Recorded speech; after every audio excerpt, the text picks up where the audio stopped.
Strange Wills.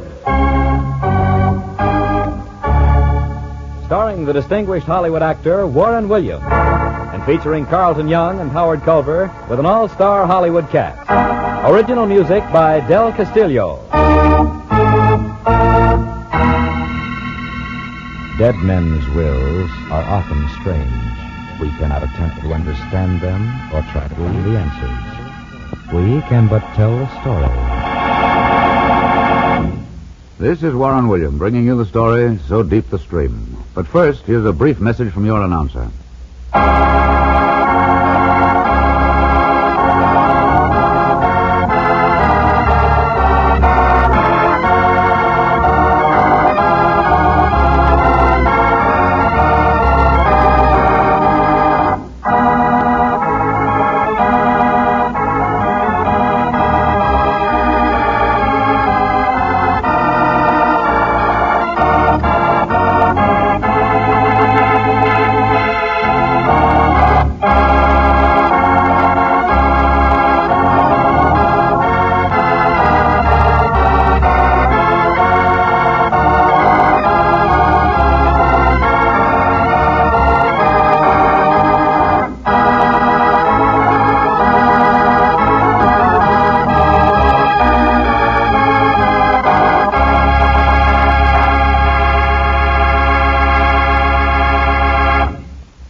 And now back to Warren Williams as John Francis O'Connell in So Deep the Stream.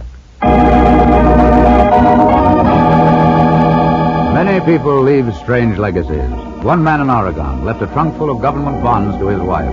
Another strange character in Chicago left a safety deposit box full of cash, $3 million in gold notes. My client and good friend, Frank Warner, left a most unusual legacy to his son, Evan. But it wasn't gold, negotiable stocks, or bonds. He left him a challenge. It was a sweltering summer night when I stopped off to see Frank on my way home. He lived on the lower east side of the city. Let's see. 3A, 3B. Oh, here it is, 3C. Frank Warner. Come in. By the beard of Shakespeare, if it isn't my good friend John O'Connell. Come in, you misguided thespian. Well, here I am, Frank, but you certainly picked a scorcher for our get-together. Now, isn't that just like a lawyer? Always worrying about the temperature or some other irrelevant, inconsequential, and immaterial matter. Well, maybe you're right. After all, what's a temperature of 101 between friends? Ah, that's the way I like to hear you talk. Especially when there's work to be done. Work? On a night like this? Oh, no, Frank. Let's just sit here and talk and maybe reminisce a bit. Later, my fine feathered friend. First, I have news for you. Bad news. Another one of your plays turned down, Frank? That, sir, would be only a temporary setback. What I have to tell you now will be permanent. John, I was over to the clinic on 68th Street this afternoon. I'm going to die. Die? Oh, come now. Don't joke about a thing like that. I'm not joking, John. It's the solemn truth. That's why I asked you to stop on your way home. John, my batting average on Broadway hasn't been very good, as you well know. I've told you many times, Frank, that you've lived 50 years too soon. Your plays are too daring, your philosophy too advanced. You see that trunk over there in the corner, John? You've told me before that it's the morgue for your manuscript. That's right. Inside are over 60 potential Broadway hits. Not for today, maybe, but ready for the world of tomorrow. Someday, John, this tired old world will have to realize that all men are brothers. I'm afraid that won't happen overnight, Frank. Maybe yes, maybe no. Things are moving swiftly in this old world of ours, John. But let's get down to the practical side. I have one son, as you know, Evan. He's the only one I have left in the world. And one of the nicest young men I know, too. He's a fine lad, that's true. And for better or for worse, I've steeped his mind with my philosophy. He's going to carry on as a playwright, going to produce my shows. He graduates this year from college, doesn't he? And with the highest honors. But outside of his education, I haven't much to leave him. Except... Except what, Frank? Except that trunk full of manuscripts and the fanatical belief that one day those plays will help make this world a better place in which to live. Oh. What does he think of your plays? He believes in them. So much so that he has sworn to me that he will devote his life to seeing that they are produced. The contents of that trunk, John, have become our religion. So be it. I want you to draw up my will, leaving my trunk and its contents to Evan. Today, it's without value. Tomorrow? Well, who knows, John? Who knows?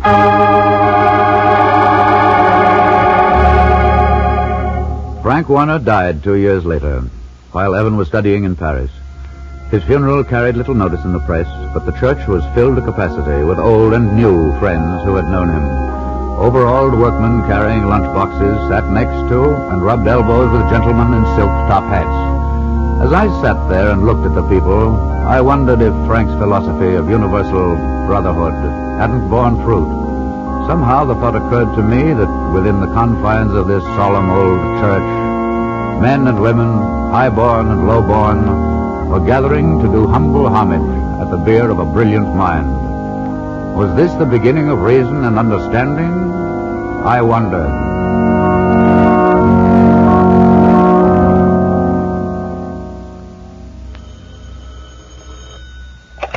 Hello?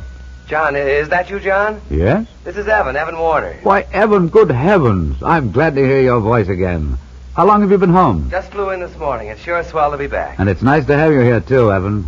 When can you come over to see me? We've got quite a few things to talk over. I'll come over tomorrow night. I'll even go one better. How about dinner? That would suit me fine. What time? We'll make it, how about 8? Okay, dinner at 8 tomorrow night at the Waldorf. It's a deal. And say, John. Yes, Evan? Keep your fingers crossed for me tonight, will you? Fingers crossed? What do you mean? I've got a date with Polly. You remember Polly McGuire, my old friend? You bet I remember Polly. I think she's wonderful. What's up? I'm going to take her over to our old rendezvous, that little cafe over on 54th Street. If everything looks like it used to and she still has that same old feeling, I'm going to pop the question.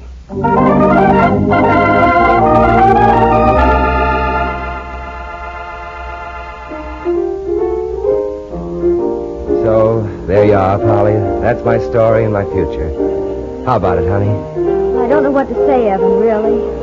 I've waited for you this long, and I guess a little while longer won't hurt anyone. But, Evan, do you really have to try producing your father's plays? You never got very far with them. Only because the type wasn't right, darling, but now things are different. People are different. Not the people I've seen. What do you mean, Polly? Well, I certainly don't see the brotherly love you want me to believe in sweeping the world. Well, that's because you've just been shut up here in a big city. But believe me, Polly, where I've been, I see the difference. I've seen liberation in action, and it was something I'll never forget. Maybe you're right, Evan. Perhaps I'm wrong. Anyway, I'll wait until you get this big Broadway smash you're talking about underway. And then, Polly, the day after the opening, you and I'll be married. Is it a deal? Cross my heart. It's a deal.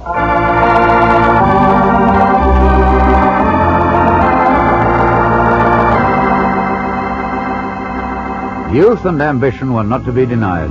Evan Warner had accomplished the impossible, up to a point. By sheer determination, he'd gone out and raised the money to produce the first of his father's plays. It was called Tomorrow's Children. The night before the opening, Evan, Polly, and I had a private little celebration. And here's a toast to the best producer on Broadway. I second the motion. Thank you. Seriously, Evan, I hope you have the biggest smash hit this town has ever seen. I say that as a friend. But don't be downhearted if it's a flop. It's a propaganda play. Well, I think the world is waiting for a moral and spiritual lift. And all I can say is that you're ready to give it to them, aren't you, Evan? Dad and I are, Polly. As you know, this show, Tomorrow's Children, depicts what life will be in a world as free as democracy can make it. I wonder if those millions of people you're worrying about would appreciate our way of life. Oh, just listen, Polly. Listen to the sage of the probate court saying that humanity is still the same old guy that wants to be led around by the nose. Well, I won't take sides in this argument. Let's all wait until tomorrow night. And then we'll know. Won't we, Evan? Yes. When the curtain comes down tomorrow night, we'll know. So be it.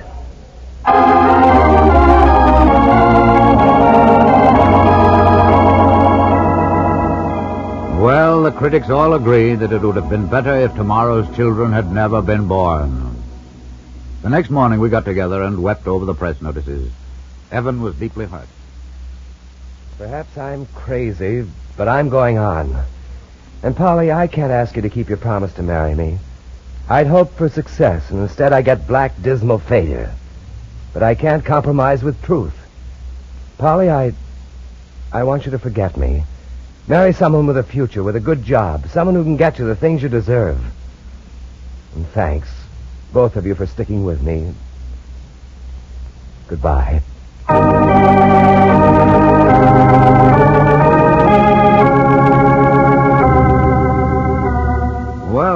you going to do with a fellow like Evan?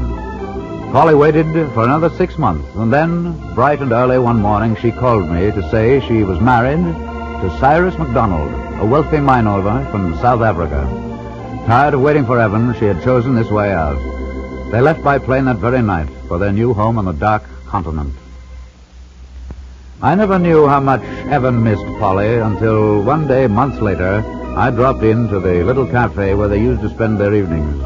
During my luncheon, Emil, the head waiter, came over to my table. You know, Mr. O'Connell, it's a sad thing about Evan and Polly. Yes. She got married a few months back. You heard about it, didn't you? Yeah, I know all about it. It's too bad, too. You know, those young people never missed a Saturday night down here when they were going together? Yes, I know. I came with them a few times. They always had the same table right over there in the corner. They used to hold hands and dream big dreams. Now everything is free. Emil, does Evan ever come here anymore? That's the sad part about it.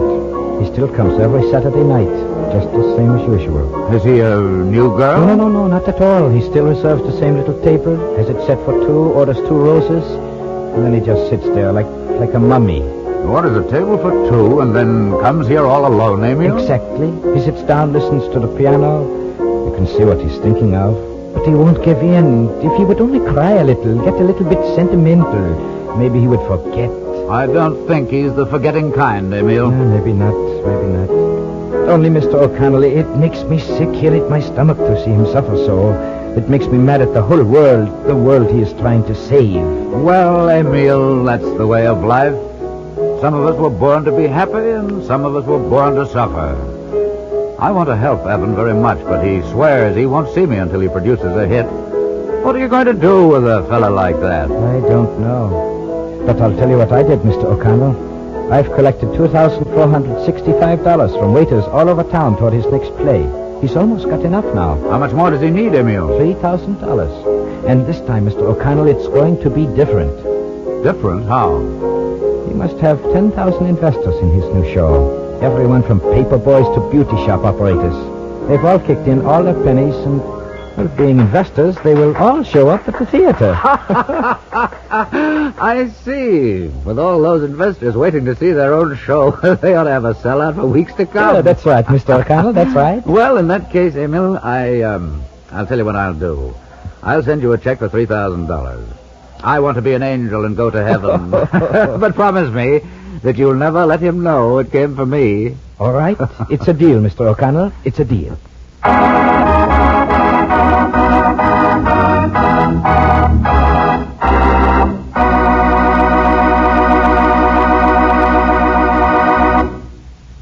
Part 2 of So Deep the Stream in just a moment. But first, a brief message from your announcer.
And now back to So Deep the Stream with Warren William as John Francis O'Connell.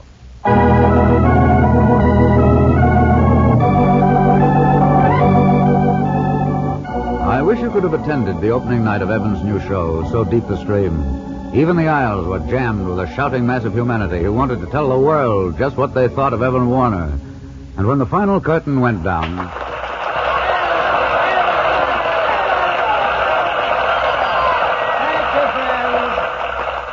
Thank you. I made one big mistake in my life. I tried to produce a show for the people and by the people with money not of the people. It didn't work. This time, things are different. So Deep the Stream is your show. Yes, the story of your life. You the bootblacks, you the waiters and the steam fitters, you the hairdressers and the seamstresses, you are the stream. I promise you that one day we'll have a people's theater where your own shows will be produced and financed by all of us. Yes, all of us with our pennies and nickels, so that our message will be heard round the world. Our world. Our one world.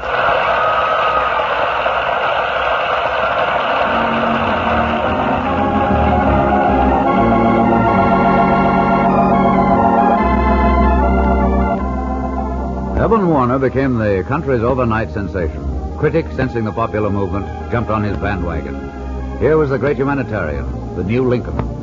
But others made over him, too. Others in the form and shape of lovely Pamela Hazelton. She lost no time in becoming friendly. Oh, Evan, darling, what you haven't done to us.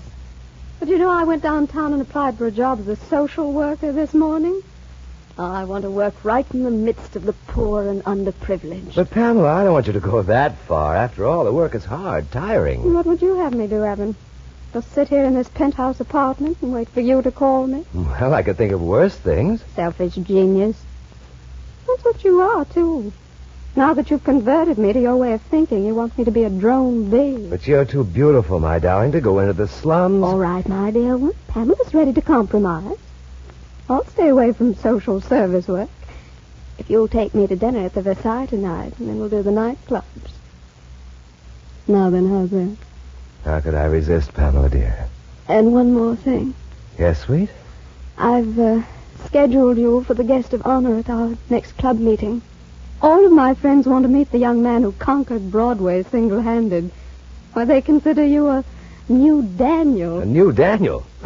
And a den full of lions, too. Social lions who think in terms of Rolls Royces and diamonds. Not such a bad world, my darling. It offers many things your old world simply hasn't got. And more, it offers connections. And I do so want you to do a new show. One of your own. Something more for the intelligentsia this time. Well, it's a thought. Maybe it's time I had a little nest egg, too. Everyone else seems to be getting them. Okay, we'll do it, Pamela. Of course we'll do it.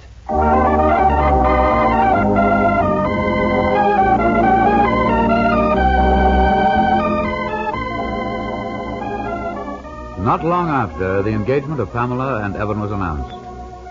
Evan had deserted his ideal. He moved over to the swanky side of town. His name was mentioned almost daily in the society columns, but it was mentioned elsewhere, too. For example, in the little cafe on East 54th Street. Emil minced no words. Can you beat it? Can you beat it, Mr. O'Connor? Here his friends all over town had faith in him and his ideals. We came to his rescue when he didn't have a friend or a red cent for that matter. And what happened? Success went to his head. So what does he do? Yes, I know, Emil.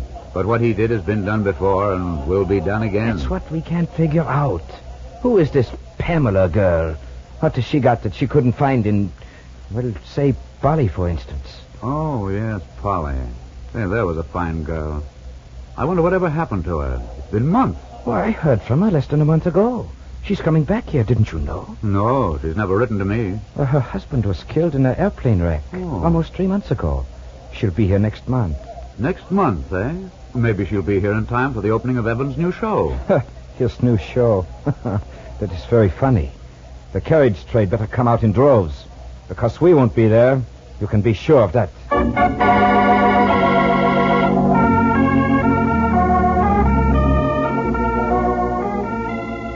As soon as Polly arrived, she came over to see me, pale and wan from the ordeal she'd been through. I thought I detected a gleam in her eye, the gleam of a crusader. I had to go out of the country, John, to see that Evan was right. What I saw in Africa, well, I hate to go into it. This tired old world does need another Lincoln, and I'm not fooling. Perhaps you're right, Polly. But what do you intend to do about it? I've told you what happened to Evan. He's to be married next month, you know. And he's sort of given up his crusade for humanity. John, listen. Evan wasn't the originator of this idea, was he? No, it goes back to his father, the original author. Yes, and if I remember correctly, his father had a whole trunk full of manuscripts. Where are they now? Still in the trunk, I guess. Evan hasn't much more use for Well, them. that's what I'm driving at. I read many of those shows. One in particular was called Song of the Torch. Song of the Torch. I remember that one, too. It carried a powerful message. Satirical, but I thought it excellent. John, I want you to buy the rights to that show.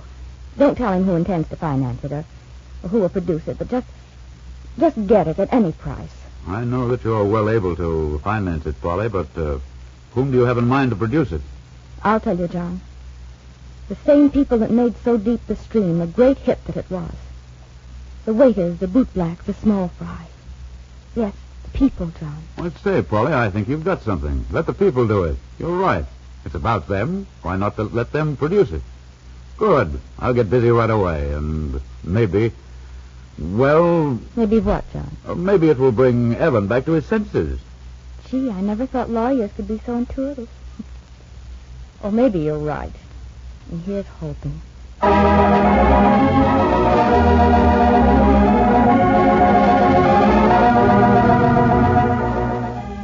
I wondered how Evan felt about a month later when he read in the papers that the People's Theater Group was opening with the Song of the Torch. I wondered, too, how he felt when his new show, Gay Blade, financed adequately by his wealthy friends, closed after a week's run. His conscience must have bothered him because one afternoon he came to see me at my office. It's just one of those things, John. The story was weak, the direction even worse. I tried to hire Robert Light, but he was tied up in Hollywood. Yes, it's too bad, Evan. Tell me, how's tricks? You've certainly shied away from your old friends these past few months. Yeah, I know. But don't rub it in, John. You know how it is. Poor boy makes good. Wine, caviar. And Pamela? Oh, there's nothing wrong with Pamela, John. She's really fine. Only you're just beginning to learn that you were a fish out of water, eh, Evan? I guess that's it.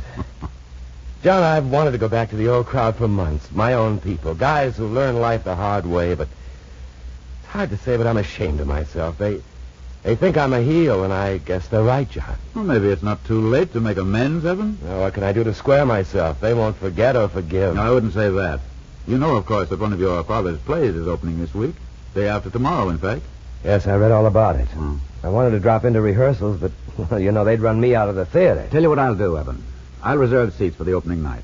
And you come with me. Come with you, boy? Oh, will I? And, thanks, Mr. Counselor. Thanks.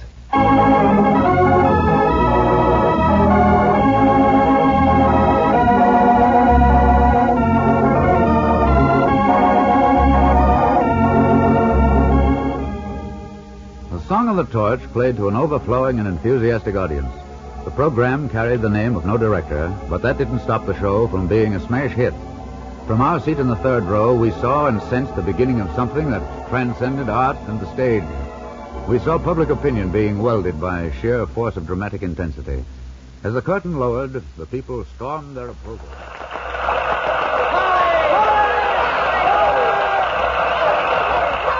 Polly. Who's he, John? Polly? Oh, I don't know. Must be the director or producer. Listen to him cheer.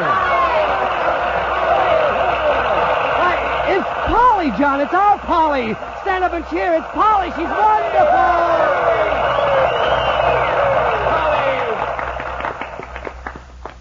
Thank you. Thank you, everyone. I didn't do much, honestly. All the credit for this great and wonderful show belongs to only two people. The first to Frank Warner, who wrote it.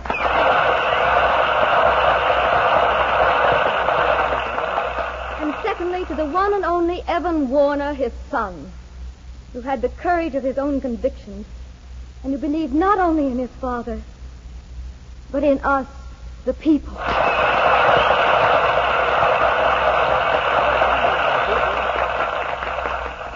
Without either of them to show us the way, the show would never have played.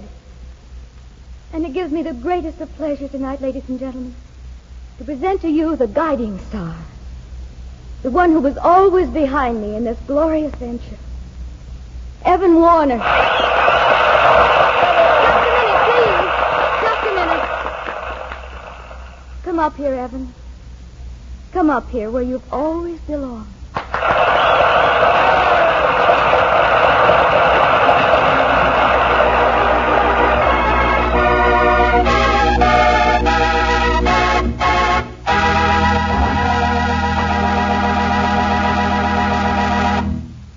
Warren William will be back in just a moment to tell you the rest of the probate cause of So Deep the Stream. But first, here is a brief message from your announcer.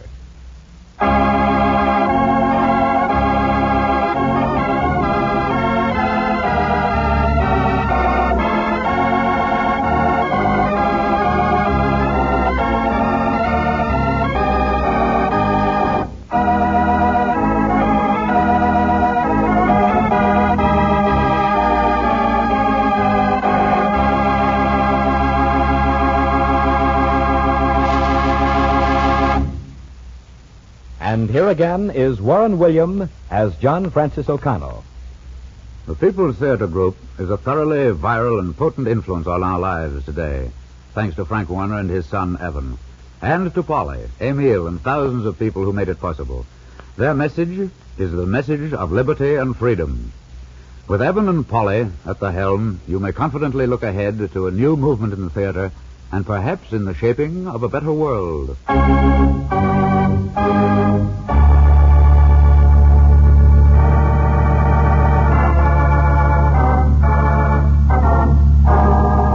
Next week, I'm going to tell you the true story about a mad miser who accumulated a pile of gold dust that was well worth over $1 million. This miser hated the thought that he would have to leave this fortune to his heirs. So he conceived a plan whereby he willed the gold to his relatives, but made sure they wouldn't have the pleasure of spending it. We call this interesting story Miser's Gold. This is Warren William inviting you to listen again next week.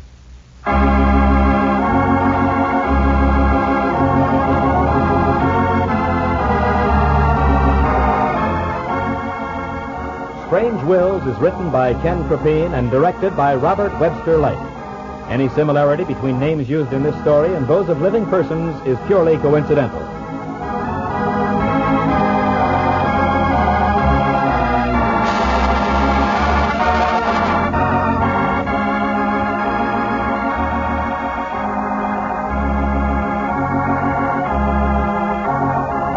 Strange Wills is a Teloaze feature produced in Hollywood.